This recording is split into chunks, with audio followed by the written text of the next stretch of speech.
Hello everyone. So in this video, I am going to continue with the discussion of class 10 mathematics sample paper. Let's begin from question number 4 of section A.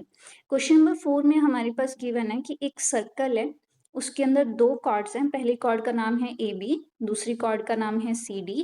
ये दोनों cord आपस में एक दूसरे को intersect कर रहे हैं E पॉइंट के ऊपर. इसमें से आपके पास वैल्यूज भी गिवन है क्वेश्चन के अंदर. ए ई का वैल्यू 2.4, बी ई का वैल्यू 3.2, सी ई का वैल्यू 1.6. आपसे डी ई पूछा गया है. सो अब कैसे कैलकुलेट करें? तो यहाँ पर एक थ्योरम का हम यूज करेंगे जिसका नाम है कॉर्ड इंटरसेक्टिंग थ्योरम. ये थ्योरम क्या कहती है कि अगर एक सर्कल के अंदर दो कॉर्ड्स हैं जो आपस में एक दूसरे को इंटरसेक्ट कर रही हैं, तो उस केस में क्या होता है, जो प्रोडक्ट होता है segment of one chord. Segment यानी कि लाइन के पार्ट्स. जैसे ए बी के सेगमेंट्स क्या हो गए, ए ई एंड ई बी. उसी तरह से सी डी के सेगमेंट क्या हो गए, सी ई एंड ई डी, उसी लाइन के हिस्से. ठीक है. तो ये थ्योरम क्या कहती है कि अगर आप product of segment of one chord को कंसीडर करते हैं, वो दूसरी कॉर्ड के प्रोडक्ट ऑफ सेगमेंट के इक्वलेंट होगा. सो थ्योरम से क्या आ गया, ए ई का प्रोडक्ट ई बी के साथ इक्वलेंट है सी ई और ई डी के. ठीक है. तो यहाँ पर फॉर्मूला के अंदर मैंने वैल्यूज को पुट किया.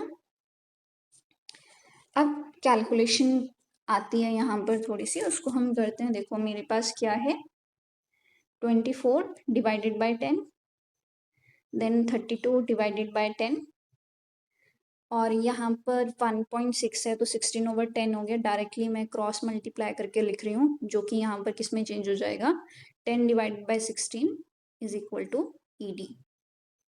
ठीक है. 10 से 10 कैंसिल, 16 टू ज़ा 24 इंटू 2 होता है 48. 48 को 10 से डिवाइड किया, मेरे पास क्या आ जाएगा, 4.8 सेंटीमीटर, जो कि किसकी वैल्यू है, मेरे पास ई डी की वैल्यू है. So let's move towards our next question. Next question में है मेरे पास ratio of length of rod and its shadow is 1:3, then the angle of elevation of the sun is. Trigonometry chapter से ये question लिया गया है. यहाँ पर पहले एंगल ऑफ एलिवेशन को समझते हैं. सपोज आप एक ग्राउंड के ऊपर खड़े हुए हैं. ठीक है. तो वो जो ग्राउंड है उसको हम कंसीडर कर रहे हैं हॉरिजॉन्टल लाइन. आप ग्राउंड के ऊपर खड़े होकर ऊपर एक हाइट की तरफ देख रहे हैं, तो जिस लाइन ऑफ साइट, मतलब जिस डायरेक्शन में आप देख रहे हैं, उसको हम कहते हैं लाइन ऑफ साइट. तो इन दो के बीच में जो एंगल बन रहा है उसको हम कहते हैं एंगल ऑफ एलिवेशन. ठीक है. इसी को अगर आप ध्यान से देखें, साथ में मैंने राइट एंगल ट्राइंगल का स्ट्रक्चर ड्रॉ किया हुआ है. तो जो ग्राउंड जिसके ऊपर आप खड़े थे वो था आपके लिए बेस. जिस लाइन ऑफ साइट में आप ऑब्जेक्ट को देख रहे थे अपने आईज से, वो क्या है हमारे लिए, हाइपोटेनियस. और जो हाइट है ऑब्जेक्ट की, उसको मैंने परपेंडिकुलर कंसीडर किया है. ठीक है. इसके अलावा जब हम ट्रिग्नोमेट्री की बात करते हैं, ट्रिग्नोमेट्री में 6 रेशियोज होते हैं. मैं इस क्वेश्चन में फिलहाल यहाँ पर सिर्फ और सिर्फ 3 रेशियोज की बात करने जा रही हूँ. साइन थीटा जिसका फॉर्मूला होता है perpendicular over hypotenuse, cos theta जिसका फॉर्मूला होता है base upon hypotenuse, and tangent theta जिसका फॉर्मूला होता है परपेंडिकुलर ओवर बेस. अब इसकी एक शॉर्ट ट्रिक है ताकि इजीली आप ये लर्न कर सके. Some people have curly brown hair turned permanently black. यानी कि साइन थीटा का formula perpendicular over hypotenuse. Same way cos theta का फॉर्मूला भी आप लर्न कर सकते हैं और टेंजेंट थीटा का भी फॉर्मूला लर्न कर सकते हैं. इसकी एक और ट्रिक है मेरे पास, पंडित बद्री प्रसाद हर हर बोले सोना चांदी तोले. इससे भी आप इजिली लर्न कर सकते हैं कि टेंजेंट का फॉर्मूला क्या हो गया, पी ओवर बी होगा. इसके अलावा ट्रिग्नोमेट्री के अंदर वैल्यूज भी पूछी जाती हैं कि बताइए साइन 30 डिग्री की वैल्यू क्या है या कॉस 45 डिग्री की वैल्यू क्या है. तो इसका एक बहुत लेंथी टेबल होता है. उसके लिए एक ट्रिक मैं आपको बता रही हूँ ताकि आप इजीली लर्न कर सकें. आपको पहले तो लर्न करने हैं एंगल्स, कि कौन सा एंगल किस फिंगर को रिप्रेजेंट कर रहा है. आपकी ये जो थंब है वो रिप्रेजेंट कर रही है 90 डिग्री को, 60 degree first finger, then 45, then 30, and then सबसे लास्ट में 0 डिग्री है आपके पास. ठीक है. अब एग्जाम्पल के साथ समझते हैं। साइन 30 में सपोज आपको कैलकुलेट करना है साइन 60 डिग्री। फर्स्ट फिंगर के नीचे कितनी फिंगर्स बची? 3 फिंगर्स, ठीक है। सो इसका आंसर क्या हो गया? Square root of 3 divided by 2। Suppose आपको कैलकुलेट करना है कॉस 90 डिग्री, उसमें लिखा है टॉप फिंगर, तो थंब के ऊपर तो कोई फिंगर है ही नहीं, सो कुछ भी नहीं है, तो क्या आएगा वहां पे? 0। तो कॉस 90 की वैल्यू आप चेक कर लीजिए, 0 है। उसी तरह से टेंजेंट की वैल्यू को कैलकुलेट करते हैं। सपोज आपको टेंजेंट 30 डिग्री कैलकुलेट करना है। न्यूमरेटर में क्या लिखा है? Bottom finger. टेंजेंट 30, देखो बॉटम फिंगर, उसके नीचे सिर्फ और सिर्फ एक ही फिंगर है, तो स्क्वायर रूट में क्या आ गया? 1। देन डिनोमिनेटर में है टॉप फिंगर्स। स्क्वायर रूट 30 के ऊपर कितनी फिंगर्स हैं? 3। थंब को भी ये फिंगर की तरह ही काउंट कर रहा है, तो स्क्वायर रूट में क्या आ गया? 3 आ गया। अभी किसी किसी को यहाँ पे जो कन्फ्यूजन होती है कि कॉस 45 कैसे मैम यहाँ पे 1 अपॉन स्क्वायर रूट 2 आ रहा है, उसकी भी कैलकुलेशन मैं आपको दिखा देती हूँ, सो दैट कि किसी को भी कोई भी डाउट ना रहे। So just give me 1 minute, ठीक है। सो अब कॉस 45 देखो, कॉस 45 है, फॉर्मूला क्या है? Top finger. टॉप में कितने फिंगर्स हैं? 2 फिंगर्स हैं। स्क्वायर रूट 2 लिखा मैंने यहाँ पे, डिवाइडेड बाई 2 लिख दिया, ठीक है। अभी यहाँ पर लेकिन आंसर तो क्या रहा है? 1 अपॉन स्क्वायर रूट 2। तो हमने ऑलरेडी 9th क्लास में या इसके पहले पावर्स सॉल्व की हुई हैं इजिली। सो यहाँ पे 2 की भी पावर है 1 अपॉन में 2, नीचे एक 2 है जिसकी पावर है 1। सो अगर डिवीजन में होती हैं तो पावर क्या हो जाती है? एक दूसरे से सब्ट्रैक्ट हो जाती हैं। सो दैट मीन्स अगर आप हाफ में से माइनस का 1 सब्ट्रैक्ट करेंगे, आपके पास क्या आ जाएगा? माइनस का हाफ आ जाएगा, ठीक है। पावर क्या आ गई 2 की? माइनस का हाफ। माइनस का हाफ मतलब कि पावर कहाँ चली जाएगी? इसको आप और कैसे लिख सकते हैं? 1 डिवाइडेड बाय स्क्वायर रूट 2, ठीक है। सो हर एक वैल्यू को आप इसकी हेल्प से इजीली कैलकुलेट कर सकते हैं। Now let's come back to our question. Question में जो हमारे पास वैल्यू थी वो क्या गिवन थी कि लेंथ ऑफ रॉड है, ठीक है। मैंने उसको कैसे कंसीडर किया? वर्टिकल में कंसीडर किया। फिर लिखा था कि उसकी शेडो बन रही है। अब सी, शेडो कहाँ बनती है? ग्राउंड के ऊपर बनती है, मैंने ग्राउंड के ऊपर कंसीडर कर लिया, ठीक है। एंगल सपोज वो थीटा या कोई एंगल ए बन रहा है। यहाँ पर आपके पास गिवन है क्वेश्चन में कि जो लेंथ ऑफ रॉड है उसका रेशो अगर आप निकालें शेडो से तो वो कितना आ रहा है? 1:√3 आ रहा है। यहाँ पर देखो, जो आपकी लेंथ थी वो परपेंडिकुलर है, जो शेडो है वो क्या है? बेस है। अब ऐसा कौन सा ट्रिग्नोमेट्रिक रेशियो है जो परपेंडिकुलर या फिर हाइट और बेस को इन्वॉल्व करके बनता है? तो वो कौन है? टेंजेंट है। इसका मतलब इसके अंदर किसकी बात की जा रही है? टेंजेंट की बात की जा रही है। सो अब उसने रेशियो दिया, उसने एग्जैक्टली नहीं बोला कि वैल्यू क्या है? 1 अपॉन में √3 है। तो मैंने क्या कर लिया? यहाँ पर एक नंबर ले लिया h, जिससे मल्टीप्लाई किया है, ठीक है। सो टेंजेंट ए की वैल्यू क्या आ गई? 1 अपॉन में √3 आ गई।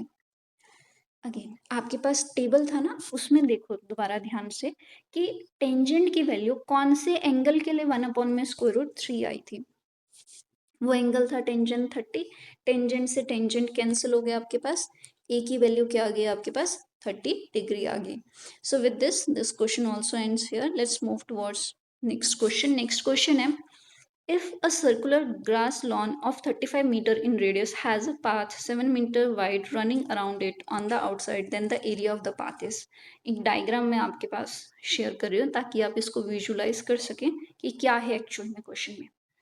अब इसी सेम क्वेश्चन को एक और डायग्राम की हेल्प से समझते हैं। मैंने ये यहाँ पर क्या किया? सर्कुलर पाथ और उसके अंदर पार्क कंसीडर कर लिया। मेरे पास रेडियस ऑफ लॉन गिवन है 35 मीटर। इसके अलावा मेरे पास पाथ गिवन था 7 मीटर का। अब देखो आउटर ये जो रेडियस बना पर्पल कलर का, इसका रेडियस किस तरह से हम कैलकुलेट करेंगे? जो इनर रेडियस है 35, उसमें आप पाथ का वैल्यू ऐड कर दो 7। 35 + 7 कितना हो गया? 42 हो गया। तो मेरे पास क्या आ गया? रेडियस आ गया, ठीक है। इसके अलावा मुझसे पूछा गया है एरिया ऑफ पाथ बताओ। तो एरिया ऑफ पाथ किस तरह से आ सकता है मेरे पास? ध्यान से देखो, एरिया का मतलब क्या हो गया, मुझसे ये चीज़ पूछ रहे हैं कि ये चीज़ बताओ। क्या कर सकती हूँ मैं, जो ये बाहर वाला एरिया है इसमें से अगर मैं माइनस कर दूँ ये अंदर वाले एरिया को, तो क्या बचा, सिर्फ और सिर्फ बाहर वाला एरिया बचा। सो वही मैं यहाँ पर करने वाली हूँ। आउटर जो मेरे पास था सर्कुलर पार्ट, उसमें से माइनस करूँगी इनर वाली एरिया को। फॉर्मूला क्या बन गया, pi r square, capital r square differentiation के लिए लिख दिया, minus pi small r square. Pi दोनों के अंदर कॉमन है, कॉमन ले लिया, फॉर्मूला अगेन चेंज हो गया। फॉर्मूला के अंदर वैल्यू पुट करिए, आउटर रेडियस 42 है, इनर रेडियस 35 है। फॉर्मूला के अंदर वैल्यू पुट की एंड हमें हमारा आंसर क्या मिल गया, 1694 मीटर स्क्वायर।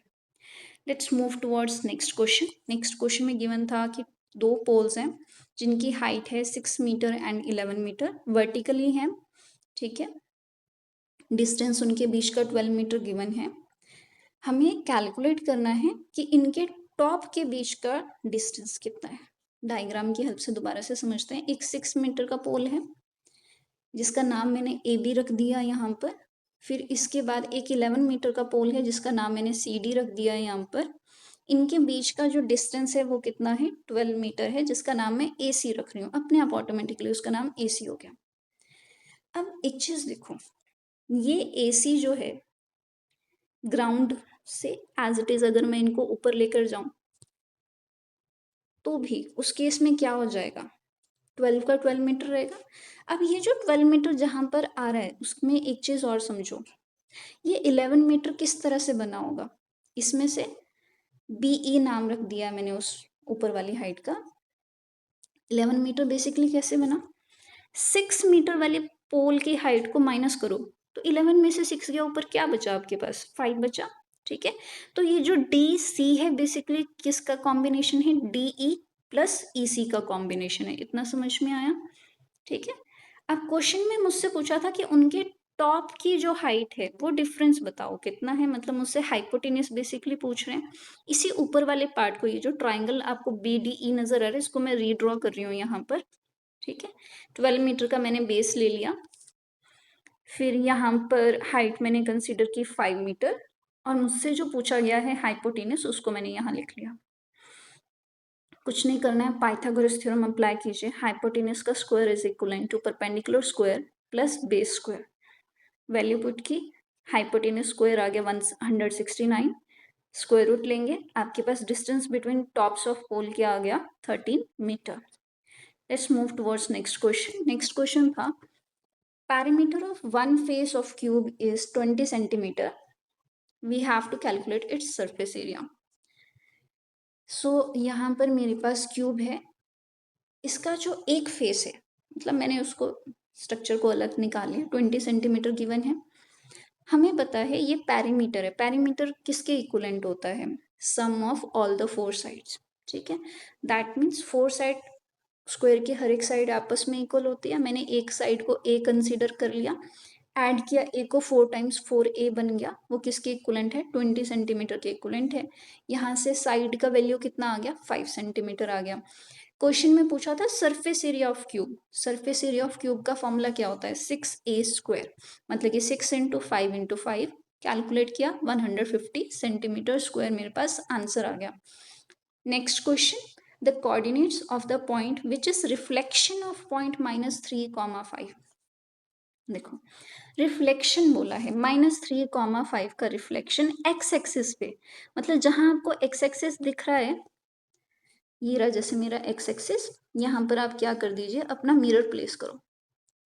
अब देखो -3 तो -3 रहेगा, लेकिन जो ये +5 है, मिरर रखा कैसा नजर आएगा, उल्टा नजर आएगा, तो इसका वैल्यू क्या हो जाएगा, -5 हो जाएगा। कोऑर्डिनेट ज्योमेट्री का ये क्वेश्चन है, ऊपर की तरफ +y एक्सिस होता है, नीचे की तरफ -y एक्सिस होता है। सो आंसर क्या हो गया मेरे पास, -3, -5। So with this video ends.